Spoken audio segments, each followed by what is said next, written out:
februar 1945. Bleščeča polja, nežna sinina, marmornati oblaki, hrušč prvih avionov.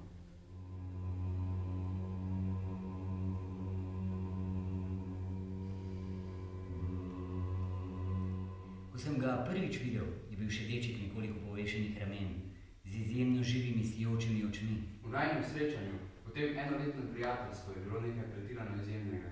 Bil je zelo plašen in zadržan. Prav sem ves pogum, da sem ga pozdravil za opljivo kretnjo. Takoj sem razumel, da ima v sebi nekaj dragocenega. Vstopila sta v temačno zaklonišče, v katerem je bil oster vonj po svežo izkopani, mokri zemlji. Objel me je in me poljubil na lice.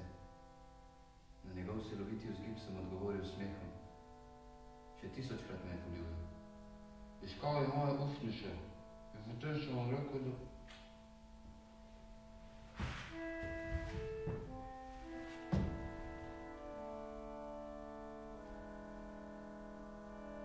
Lascia che ti baci solo la bocca. Un bacio solo. Un bacio solo.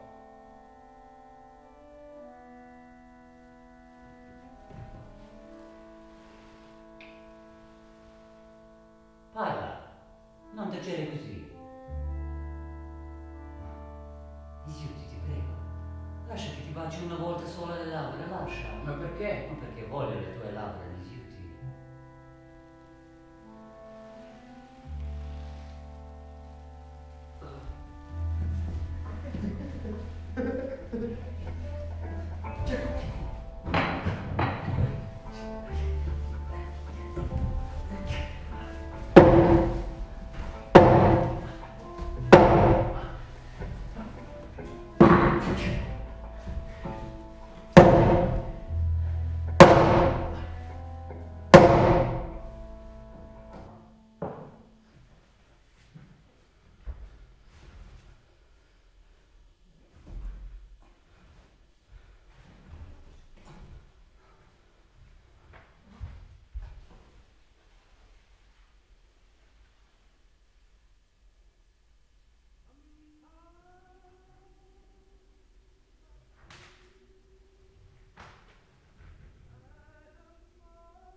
Dai, non ti muovi,